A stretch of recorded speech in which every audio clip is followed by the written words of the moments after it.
Continuamos con Nicolás Lúcar en Exitosa. Estamos en Radio Exitosa, soy Nicolás Lúcar, esto es el 95.5 de la FM en Lima, el 101.5 en Abancay, el 94.9 en Andahuaylas, el 104.9 en Arequipa. Estamos en 65 ciudades a lo largo y ancho del país. La pregunta que estamos planteando el día de hoy a las redes sociales es: ¿está usted de acuerdo o en contra de lo que se va a decidir hoy día en la Comisión de Justicia? Un proyecto de ley para modificar la legislación con respecto a ejecución penal, que le daría la posibilidad a personas mayores de 75 años que hayan cumplido un tercio de la pena, que estén enfermas, a terminar su condena en arresto domiciliario. Esto para algunos tiene nombre propio, es Alberto Fujimori, porque digamos parece hecho a la medida, como sostienen algunos, ¿no? Sus respuestas en @exitosap, denos su opinión ahí. Vamos a seguir el debate a lo largo de todo el día. Pero ahora vamos a entrar a nuestra secuencia. ¿Tenemos la cortina, señores, o no? Por favor. Caiga quien caiga. Ahí está. A ver. Caiga quien caiga.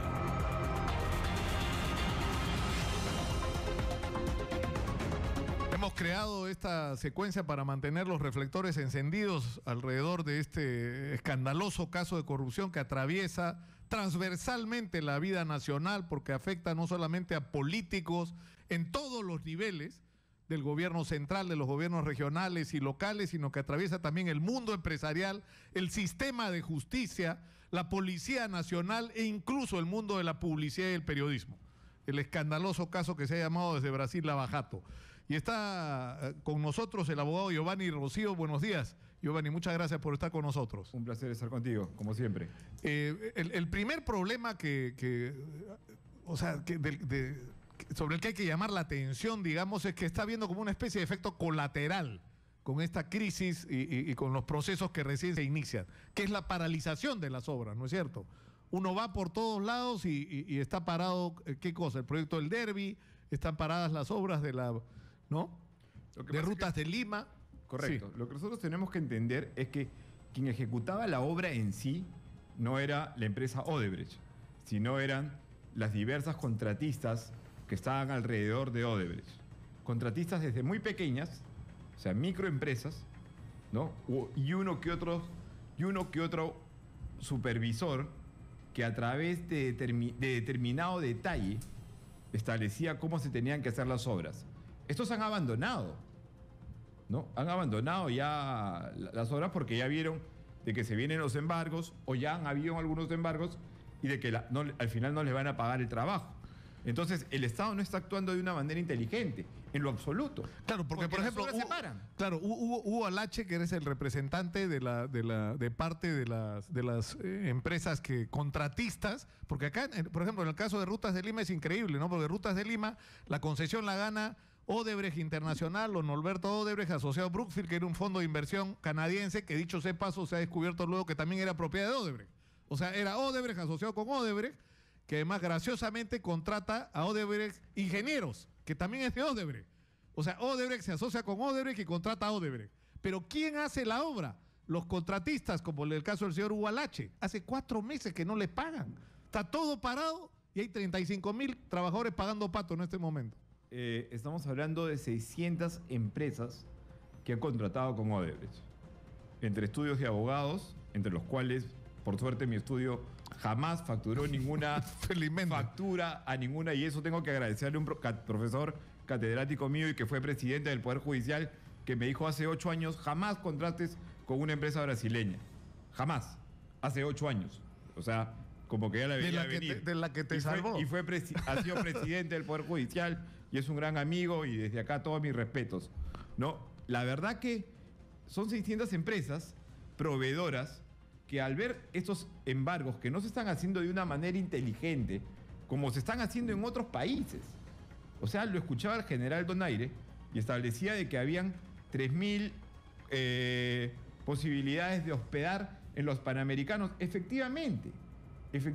O sea, quien está ahorita aplanando donde se harían los Panamericanos, si es que realmente se van a hacer, es el Ejército, ¿no? Es el CIMA.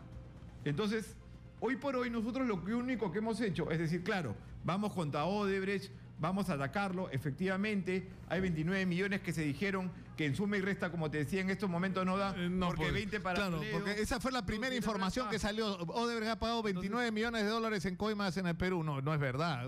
La declaración de un funcionario en una declaración en los Estados Unidos dijo que había 29, que él supiera, pero había 77 funcionarios que habían declarado en total solo de Odebrecht, sin contar lo de las otras. Ahora, el problema es qué hacer frente a una situación como esta. Yo recuerdo el caso de cuando hubo el caso de Hajduk. Los propietarios de esta importante compañía pesquera fueron acusados de lavado de activos, de sospecha de que el dinero, ¿no es cierto?, que provenía para la operación de esta empresa tenía orígenes en el narcotráfico. Entonces se hizo una investigación sobre esto, pero mientras duró la investigación, lo que se organizó fue una administración judicial. Es decir, si se hubieran aplicado los mismos criterios que hoy, la empresa hubiera dejado de funcionar, miles de trabajadores se hubieran quedado sin trabajo, trabajadores en las embarcaciones, trabajadores en las plantas, es decir, miles de proveedores se hubieran visto afectados, bancos a los que la empresa le debía dinero, es decir, tercerizadores de todo tipo. Eso no ocurrió porque se nombró una administración judicial que garantizó que la empresa siguiera funcionando, que las obras se siguieran, o en este caso la operación continuara, los trabajadores no perdieran su empleo y la empresa cubriera sus obligaciones. Lo que yo no entiendo es por qué no se hace algo así en este caso. Lo que tú acabas de decir, has descrito exactamente lo que se está haciendo en estos momentos en el Ecuador. En el Ecuador no se están dejando las obras sueltas, sino que se están nombrando un sinnúmero de administraciones para que las obras continúen. Entonces no se ve afectado. Hoy por el momento, Olmos y Chavimochic son dos fantasmas, ya no existen, ¿no? Y claro, estamos ¿pero qué hablando pasó? de ya. Pero ya había maquinaria, había equipo, había... Correcto, y toda esa Pero maquinaria... lo mismo me contaba un médico amigo, el tema del gaseoducto. Se llevaron los tubos, ya desapareció todo lo que había ahí. Es decir, lo que está pasando es increíble. Bueno, yo que me desarrollo en el sector construcción, hoy hay una oferta increíble de maquinarias. Porque hubo mucha gente que sacó un sinnúmero de leasing proyectados. Claro, para cubrir esas obras. Pero esa maquinaria, ¿no?, al haber sido paralizada la obra, está siendo depredada de cierta forma y no sabemos cuál va a ser el origen. Entonces, teniendo nosotros una extraordinaria oportunidad de reinventar toda la ingeniería, porque establezcamos, el Perú es un país con un gran déficit de construcción.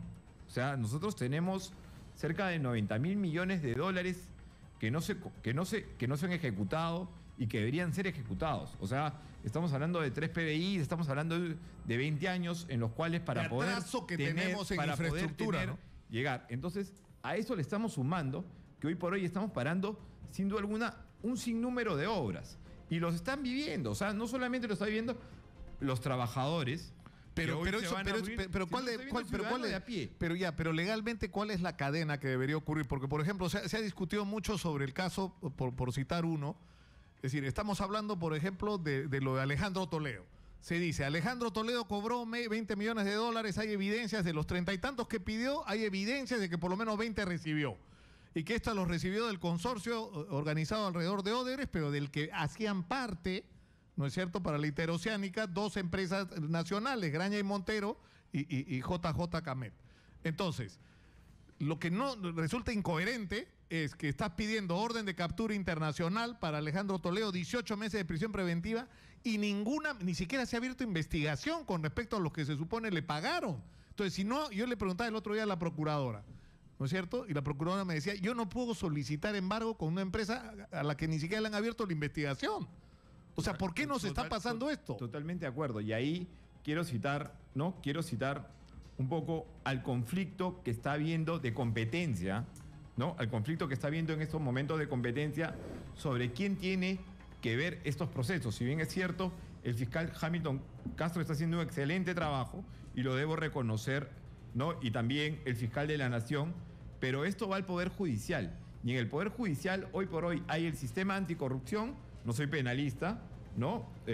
Mi especialidad va por otro lado, pero va, por un lado están estableciendo que tendría que ir al sistema anticorrupción y por otro lado están los jueces comunes de las salas que ya crearon. Claro, que les tocó hace... en el momento que se abrió el proceso, en el caso que se abriera, les tocó porque era el juez de turno, ¿no es cierto? Correcto, ¿no? Y eso hace que en estos momentos los fiscales no puedan incluir dentro de los procesos a los otros que efectivamente tuvieron tanta participación.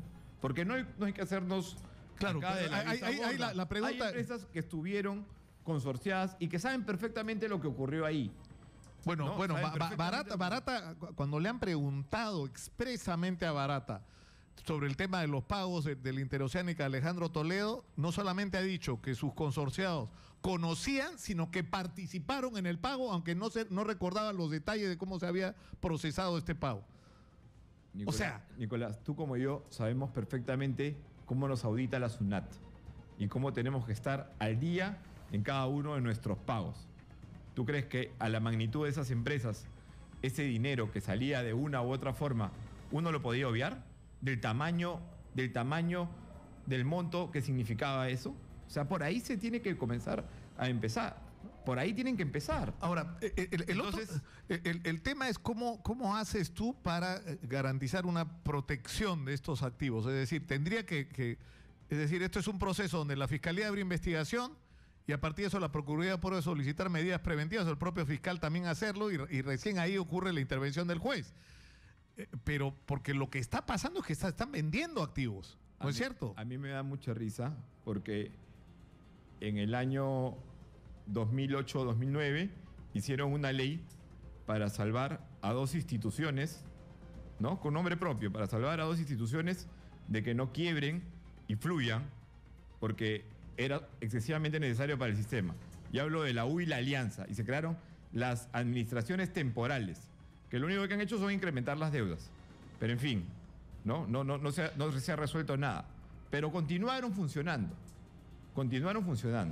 Lo que se tiene que hacer acá, y de una manera rápida, es establecer administraciones temporales para determinadas obras. Lo del derbi tiene que acabarse ya. No es justo que personas pasen 1 hora y media más de lo acostumbrado en el tráfico. Simplemente porque se cortó un puente y no se ha terminado y la obra está parada y nadie sabe hasta cuándo. Y cada vez hay menos cosas, ¿no? Porque como yo voy y vengo por ahí yendo de la radio hacia el canal, por lo menos 3 veces a la semana, cada vez ya no hay nada, simplemente la obra está abandonada. Ahora, yo tengo otra pregunta, Giovanni, que tiene que ver con algo que nos ha indignado a todos. O sea, por ejemplo, el Metro 2 de Lima, solo Dios sabe cuánto va a costar, pero va a costar más de 6.000 millones de dólares. Y eso es inaceptable, pues ¿cómo te va a costar? Es el tren más caro del planeta. O sea, es absurdo que un tren en la ciudad de Lima, o sea, el kilómetro de vía te cueste más que, no sé, en Siberia o en la China o en Alemania o en Londres. Donde es ridículo. La mano de obra más cara, ¿no? Es posible revisar esos contratos y replantear esas obras para ponerlas a precios reales y no a los precios que le interesa ganar a los consorcios. Es absolutamente posible. Acá nosotros nos hemos, de cierta forma, atemorizado. Y ahí hay un manejo muy grande de las empresas con la prensa y lo que le dicen al ciudadano de a pie. Cuidadito, nos van a demandar internacionalmente. Eso es falso, pues. O sea, acá nosotros lo que necesitamos es que el Ministerio de Justicia emita los informes correspondientes, ¿no? Emita los informes correspondientes de que detrás de esos contratos existió corrupción y que de por medio se anulen estos contratos. ¿Cómo tú puedes decir, yo te robé o yo hice esto y después de alguna forma te voy a demandar? No tiene ningún tipo de lógica. O sea, acá están creando y están concientizando a la gente. Por suerte existen medios independientes que permiten que la opinión pública porque además, por ejemplo, yo entiendo que en el caso del Metro 2 de Lima había una propuesta de los franceses para hacer el mismo tren por la mitad y había una propuesta de los japoneses de hacerlo por la 4ª parte. O sea, entonces, ¿por qué nosotros escogimos el proyecto más monstruosamente caro que se podía escoger? A mí me tocó, o sea, y eso te ha pasado en la Interoceánica, en el gasoducto, en prácticamente todas las obras. A mí me tocó participar en la licitación de Kunturhuasi, ¿ya? Que no tiene nada que ver con Odebrecht. Y la empresa a la que yo representaba, al consorcio que yo representaba, quedamos en quinto lugar. Quedamos en quinto lugar. Las condiciones que la empresa que presentó en los sobres, ¿ya? Están muy por encima de lo que hoy han negociado. O sea, ¿qué quiere decir? De que al final lo ganaron de una forma, pero lo ejecutan de otra. Claro, que es la trampa, con las adendas y las modificaciones y el otorgamiento de atribuciones a los administradores del, ¿no es cierto?, del proyecto. Entonces, vamos a interrumpir, Giovanni. Me dicen que Pedro Pablo Kuczynski está en este momento hablando. ¿Quién está con él? Sofía Gallegos. Adelante, Sofía, por favor. Gracias, Nicolás. Así es, información en vivo. Estamos en el Palacio de Gobierno, donde en estos momentos el presidente Pedro Pablo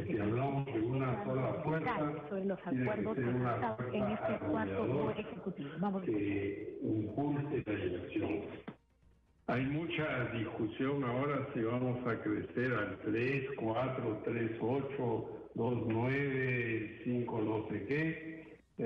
Todo eso es ciencia ficción. Es porque la única forma de crecer, repito, es promover la inversión. Y si no promovemos la inversión, no vamos a crecer, así de simple. Obviamente este año hay un bajonazo debido al Niño costero y sus efectos y los estragos que causó, pero hay una compensación que es la reconstrucción.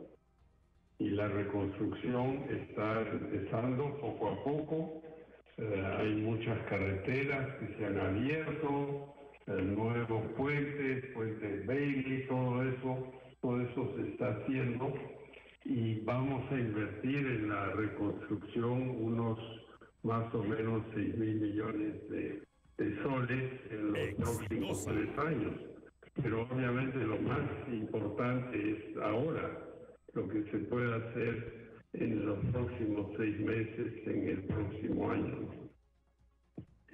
Yo espero que el año entrante será mucho mejor. Bien, Nicolás, hemos escuchado parte de la declaración del presidente de la República y luego de que también esta mañana venía Fernando Zavala se reuniera con el director ejecutivo de Reconstrucción con Cambios, Pablo de la Flor, precisamente para abordar temas referidos sobre la reconstrucción con cambios en referente a los daños ocasionados en las diversas regiones a causa de los huaicos, lluvias e inundaciones. Adelante contigo, Nicolás.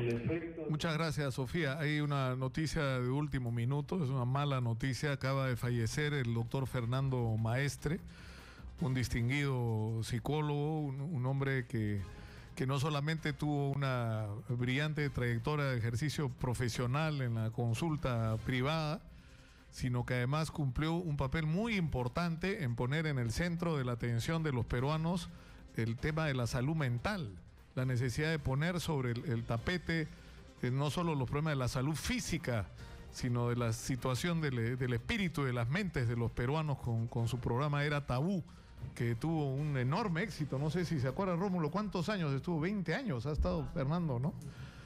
Una pena, sinceramente, una pena lo que ha pasado con Fernando Maestre. Yo desde aquí le transmito a sus hijos mi más sentido pésame, ¿no? Es una pérdida realmente para los medios de comunicación y para la comunidad de la psiquiatría y la psicología en el Perú. E insisto, lo importante de su labor, fue un hombre que fue pionero en poner en el centro de la atención que la salud mental también es importante, y que merece tanta o más atención a veces que la salud física, así que puede hacer la diferencia. Tenemos otra información. Hay una información firmada por Richard Acuña, segundo vicepresidente de la República, en el que se llama la atención, se está citando al alcalde de Lima para que explique por qué se ha aumentado el peaje de 5 soles a 5 soles 30, ¿no? Y están solicitándole la información sobre las razones de esta decisión, que tiene que ver, dicho sea de paso, porque ¿quiénes son los que cobran los peajes? Rutas de Lima y LAMSA, creo que se llama LAMSAC. ¿no? LAMSAC, que es la otra empresa que es... Pero este peaje es tan bendito que Odebrecht ya logró vender gran parte de su accionariado. A 500 millones de dólares. A 500 millones de dólares. O sea, el contrato, claro, ya encontró algún incauto. Porque yo considero que si no es Castañeda, o va a ser el próximo alcalde, este contrato lo van a anular. Necesariamente lo van a tener que anular. Porque van a haber un sinnúmero de bríos que viene desde mucho antes, desde la gestión anterior. O sea, ahí hay que ser bastante claro. Este contrato no se firma en la gestión actual, se firma en la gestión anterior. Entonces, lo razonable, ¿no? Lo razonable, porque estos 5.30 está yendo en función de ni siquiera de la inflación, sino está yendo de un cuadro que dentro de poco nosotros vamos a terminar pagando como el peaje de Chilca, 11 soles. Perdón, 14 soles. Entonces, esto va a hacer que sea muchísimo más difícil, pero en contraprestación vemos que sí te cobran los 5.30, pero que por otro lado no te hacen la obra. O sea, este dinero que están recibiendo debería ser aplicado en las obras que se estarían ejecutando. Y que no se están, y que están paradas. ¿No? Ahora, yo creo que acá está claro que lo que falta es un nivel de decisión. Ahora, o sea, esto es una responsabilidad del Ministerio Público, del propio sistema judicial, del gobierno, o sea, de quien sea, mira, pero lo que es claro es que hay que dar una respuesta coherente. O sea, no es una situación normal. No estás hablando de un proceso por una obra, estás hablando de prácticamente todas las obras de infraestructura de los últimos 20 años que están en este momento bajo la lupa, que van a ser objeto del proceso. Muchísimas de estas obras están todavía en desarrollo y esto está provocando lo que ya estamos viviendo, que es el colapso de las obras que están en proceso, están paradas. No se están cumpliendo obligaciones, se están vendiendo activos, se están transfiriendo acciones, cosas que no deberían ocurrir, porque además, para terminar, ¿cómo vamos a hacer para cobrarnos como Estado en el momento que los juicios terminen? No vas a tener a quién cobrarle. Y bajo ese mismo orden de ideas, debemos darle prioridad a algunas obras que son iniciativas público-privadas, que todo el riesgo lo asume el privado. O sea, hay iniciativas público-privadas ahorita en carpeta del Ministerio de Economía y Finanzas, ¿no? Que todo el riesgo lo asume el privado. O sea, ahí no tiene que poner ni un sol el Estado. Y por claro y por contrato. O sea, ahí no hay, como hay un sinnúmero de ejemplos. Entonces, esas obras tienen que ser priorizadas porque acabo de escuchar al presidente y el presidente dice, efectivamente, dice mucho que vamos a crecer entre 3 o 4%. No, efectivamente, eso es una gran preocupación para el sector, cómo nos van a ver afuera. O sea, afuera nos siguen viendo como un país boyante. O sea, la realidad económica del Perú es buena. A pesar de todo, es buena. O sea, hay capacidad de inversión. Hay capacidad de que vengan las empresas extranjeras e inviertan. Pero claro, ahora, con condiciones claras. Cuando hagas tú un SNIP, en el cual un Sistema Nacional de Inversión Pública, y establezcas, va a aparecer un sinnúmero de empresas que van a decir sí entro. No una empresa como Odebrecht que va a agarrar y va a disminuirse el 20-30%, o como pasó con Gunturhuasi, que van a agarrar y van a tirar la propuesta al piso. Para después de tener el contrato empiezas a subirla con las adendas y ya cobras lo que quieres. Y adendas fuera del Reglamento Nacional de Contrataciones, que establece que solamente pueden ir por encima del 10% para arriba y por encima del 10% para abajo. Lo que hace el congresista Richard Acuña es lo que deberían hacer muchos congresistas. O sea, ahí sí le está dando realmente... Claro, revisar explicaciones. Revisar esos contratos, que de repente usted no es el culpable. De repente, señor, usted no es el culpable. Pero usted responde por esta administración. Y usted responde por la entidad. Por lo tanto, vayamos y busquemos por qué se firmó ese momento y por qué se tendría que resolver ahorita. Bueno, yo le agradezco mucho a Giovanni Rocío, abogado, que ha estado con nosotros esta mañana. Y esto es un tema urgente que requiere de atención, porque no solamente estamos hablando de obras paralizadas, de contratistas que han estado tercerizando estas obras que se están viendo perjudicados, sino que estamos hablando de una situación que puede terminar en un colapso y en un asunto mucho más grave, que en el momento no solamente estamos hablando de obras detenidas, sino estamos hablando de una situación en la cual el Estado peruano no va a tener ninguna capacidad de resarcir los daños económicos que se le han causado, porque no va a haber a quién cobrarle, porque simplemente transfirieron todo. Es necesario, es una situación de emergencia, es una situación particularmente diferente a cualquier otra y requiere de respuestas imaginativas, ¿no? Esos 500 millones que han sido materia de transferencia pudieron ser paralizados y no la factura que le tienes al contratista. Por supuesto. Así de claro. Por supuesto, ya tú quieres vender, ya cuesta 500, los 500 no se los cobra Odebrecht, se los cobra el Estado peruano y los retiene mientras y no la acaba factura el que la proceso. tienes al contratista Por a la supuesto. pyme y a la MIPE, ¿no? Eso ha debido ocurrir y no está ocurriendo, lamentablemente. Muchas gracias una vez más a Giovanni Rocío. Nos vamos a la pausa, vamos a regresar para conversar sobre el fenómeno de la ballena azul. Va a estar con nosotros Pablo Morales, especialista en convivencia del Ministerio de Educación, para ver cómo enfrentamos este y otros fenómenos asociados a la influencia de las redes sociales, sobre todo entre niños y jóvenes. Antes de la pausa, un mensaje de nuestro auspiciador. Se ha abierto la inscripción por todo el mes de mayo de conductores para una nueva alternativa para todos aquellos conductores y taxistas que hacen uso de aplicaciones de celular para prestar sus servicios. Se trata de Subix, se escribe SV grande YX. Inscripción todo el mes de mayo para lo que va a ser tu mejor alternativa. ¿Por qué? Porque Subix te cobra el menor porcentaje del mercado a cambio de la mejor y más moderna tecnología, y por eso te permite que tu trabajo te convierta a ti en el principal beneficiario. Descúbrelo tú mismo ingresando a www.subix.com.